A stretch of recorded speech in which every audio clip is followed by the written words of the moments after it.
ओम शांति। भक्ति रे श्री बाबा को नीलकंठ बोली कहा जाए, अर्थात संसार जेतिकी गरल से पान करती, अर्थात आमे देवता माने जो क्रोध रूपक गरल रखीचे ताकू आमे शिव बाबा को देदेबा। जितेबले भी मन भितर क्रोध आसीबो आमे तांको देबा। यह तुम्हें नहीं जाओ, बाबा को कहबा, बाबा यह तुम्हें नहीं जाओ। एक क्रोध रूपक अरख फूल बाबा को ऊपर चढ़े देवा। डेली प्रैक्टिस रे आमको सफलता मध्य मिलवा आरंभ हो।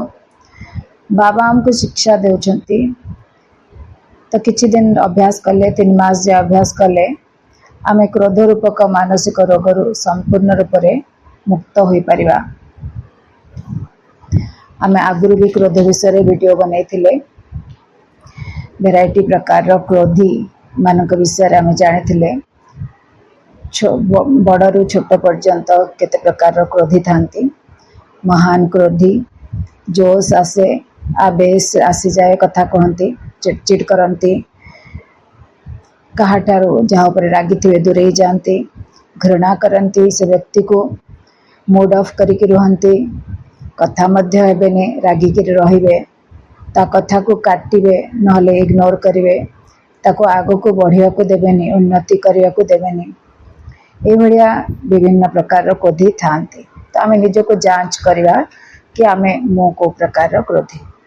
एबे आउ गोटे मुरली रे बाबा हमको आउ गोटे कथा क्रोधर सूक्ष्म रूप को वर्णन करिके कहिसंती। ता विषय जानिबा कि जेतले क्रोध आसुची पिला मानकर आवाज तेज हो जाउची, तेज आवाज हो जाउची, मूड रे परिवर्तन आ जाउची, मूड मध्य तेज हो जाउची। सेटा जे क्रोध करूथिवो आ क्रोध विषय रे क्रोध को ऊपर विजय प्राप्त करिया से जानी परिबो निजको कि मोर मूड तेज हो गलानी, शांत नाही, आउ शांत नाही, शीतल नाही, तापरे आवाज मध्य तेज हो जाउचे। सेटा निजे निजको जांच करतो। आपण क्रोध ऊपर विजय प्राप्त एटा 2 नंबर विकार, या ऊपर विजय प्राप्त करिया निहाती आवश्यक।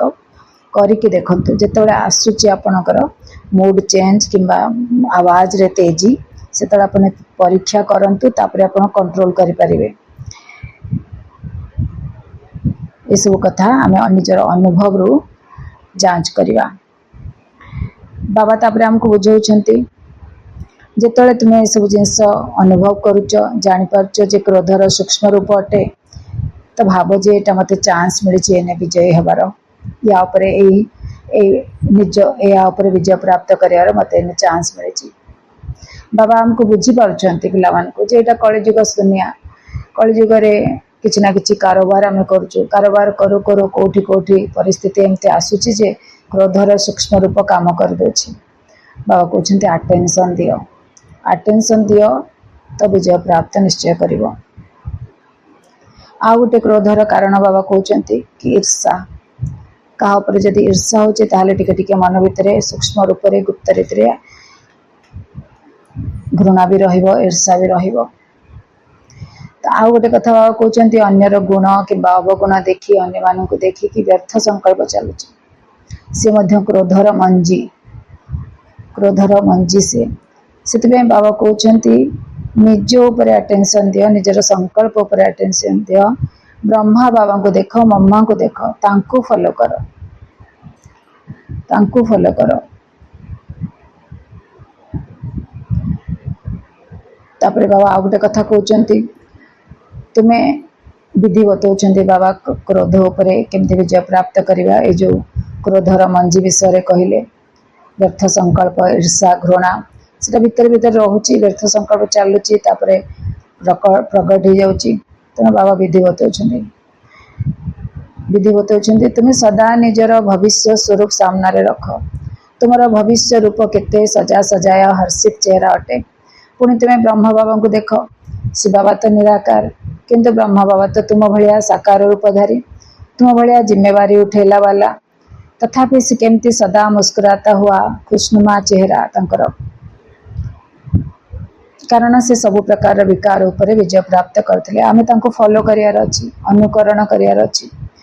तो सी जदि करि पारले आमे भी करि पारिया, आमे भी तो तांकर संतान, तेणु आमे निश्चित करि पारिया। सी जदि शरीरधारी होकरी कार्य व्यवहार करिकरी विजय प्राप्त करि पारले ताले आमे माने मध्य तांको फॉलो करिके उदाहरण स्वरूप बनी से बनिले आमे भी उदाहरण स्वरूप उदाहरण मूरत बनी पारिबा। बाबा कहते ब्रह्मा बाबा तो कर एत जिम्मेवारी थिला तांको सामना रे तो तुमर किछि भी जिम्मेवारी नहीं तथापि सा संपूर्ण निर्विकारी बनिले आ तुम सामना रे बनिके देखैले तेणु आमे मध्य करि पारिबा आम माने मध्य करि पारिबा। बाबा तांको हमको आ गोटे विधि बतौचंती। बाबा कहते मु शांतिर सागर मु तुमको शांति धाम को लेकिन जावाक आसछि मु तुमको रेडी करछि तुम शांति धाम को केमती जीव तो कहते पिला माने तुम शांत हो जाओ शीतल हो जाओ बहुत कथा कह ना कि जोरे कथा जोरे जोरे कथा कह ना कम बोलो धीरे बोलो मीठा बोलो कम से कम बोलो सोच समझ कर बोलो तो धीरे धीरे शांत हो जाओ। आ गोटे जिन कहते फरिश्ता स्वरूप भी अभ्यास कर इशारा रे कथा कहवा आरंभ कर जिते पार कम से कम कथा तो कम कथा कहले